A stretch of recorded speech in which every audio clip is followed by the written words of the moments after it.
Is it over for Becky Lynch? I think fans are not paying attention to something that is looming the top WWE star that is coming much more quicker than you may realize. And it's something in which she has started to incorporate into her character, incorporate into her promos and what she is saying, but at the same time, it's being overlooked. And I think we're about to go into a direction in which Becky Lynch fans are not seeing and Becky Lynch fans will love. Now, let me give y'all a little bit of a history lesson, okay?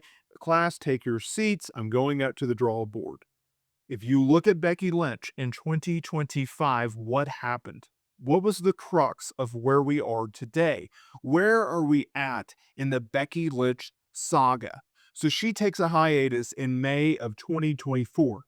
She re-signs with the company while working on outside ventures, Hollywood and other projects. She wants to come back to WWE, but WWE and her cannot agree on creative. Sometimes it's Becky Lynch's issues, sometimes it's WWE's issues. And so now we get into a situation in which Becky Lynch returns at WrestleMania and replaces Bayley, right? We all know the song and dance. Bayley gets laid out in a backstage segment. Becky Lynch takes her place in the women's tag team title match. She teams with Lyra Valkyria, dethrones Liv Morgan and Raquel Rodriguez. They lose it 2 nights later. Monday Night Raw, titles go back to Liv and Raquel. Fast forward. Becky Lynch is a heel. They go into Backlash. Becky, in a shocking, surprising turn of events, loses to Lyra Valkyria with the Women's Intercontinental Championship on the line. You following me? Now we go to this week's episode of Monday Night Raw. We have a situation and Becky Lynch walking out to the ring, getting into the squared circle, spotlight on her, cutting a promo. Did you notice two things? And I think they flew under the radar. Number one, she had a little bit of the chip on her shoulder. She had a situation in which it resembled 2018 into 2019. Just the way that she was speaking, the delivery, and the words in which she was going at. And it also reminded me a lot of the 2018 version, because that 2018 version, she wasn't necessarily a baby face and she wasn't necessarily a heel. She was a tweener, and that's what got her over in the first place. So that's interesting. And number two, she was bringing up the talking points online. What fans have been talking about when it comes to Becky Lynch, right? The Becky Hogan memes and her being compared.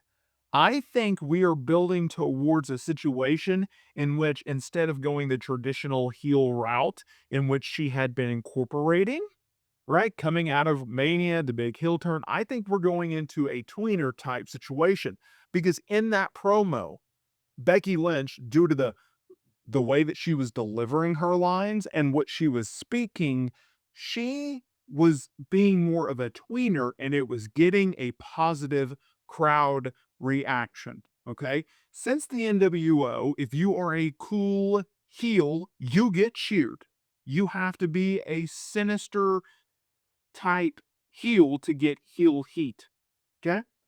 But in Becky Lynch's case, she's getting positive reactions. So WWE has to be very careful with the Lyra Valkyria projection because if you have a situation in which the fans rally behind Becky, who they already love and adore, and she's also giving them 2018, 2019 peak Becky Lynch, Lyra Valkyria is screwed. Okay? So if we see it like that, then if you're a Becky Lynch fan, you go, oh, well, I like this. In my personal opinion, some will agree, some will disagree. I'm not a huge fan of Becky Lynch being a heel. I would rather her be a baby face. But if you sit there and you say, hey, she's not going to be a babyface, she's not going to be a heel, she's going to be a tweener, and we're going to go back to what brought her to the dance, what got her over in the eyes of the fan base as a megastar, then sign me up. I'm all for it. I just don't think Becky Lynch as a heel is that great. I did not like Big Time Becky, what was it? Big Time Bex, I think it was, where she was like a knockoff version, a female version of Seth Rollins. I absolutely hated that character. Okay? And I understand that was a Vince McMahon project. Maybe Becky Lynch pitched the idea. Maybe she came up with the concept. We don't know. But as Triple H took over main roster creative in summer of 2022, he started to slowly fade her away from that character and get her back to being Becky Lynch. And I actually think the work that she had been doing in 2024, whether it was her feud with Liv Morgan, her feud with Rhea Ripley, and then her feud once again with Liv Morgan, that first, second quarter of 2024 before she went on a hiatus in May of 2024, I think she was actually doing some of the best work of her career. And as long as you can tap into what made her a top star, which is the man persona, then I think she's going to be a-okay. And I think WWE is going to be doing just fine with her.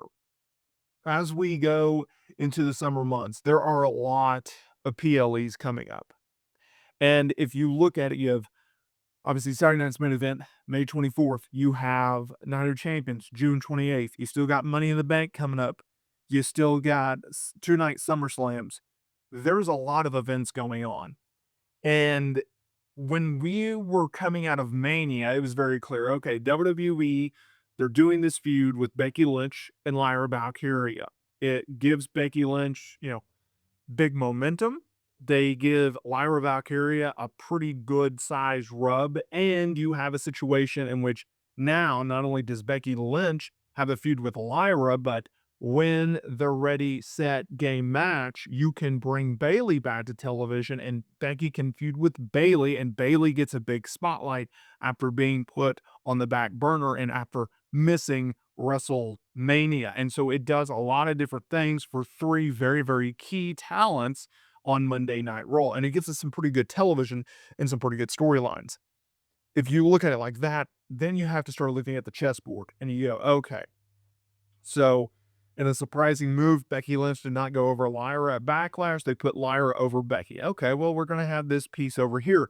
And we're going to have to run back Becky and Lyra at some point. I don't know necessarily when, but I had to guess Night of Champions. And Becky's probably going to win the title in that second match. And kudos to WWE for giving Lyra a win, right?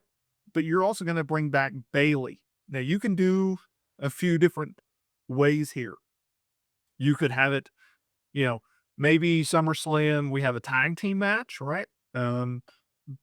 Becky gets another partner, and it's Bayley and Lyra versus Becky and a mystery partner.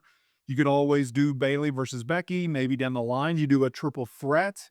But at the end of the day, it is restoring the prestige of, and I do say this, restore the prestige of the Women's Intercontinental title, because for the longest time, Lyra had won it and it was just on the back burner. It was a secondary thought, right? No one put a lot of thought into it, but that's where we're going with this.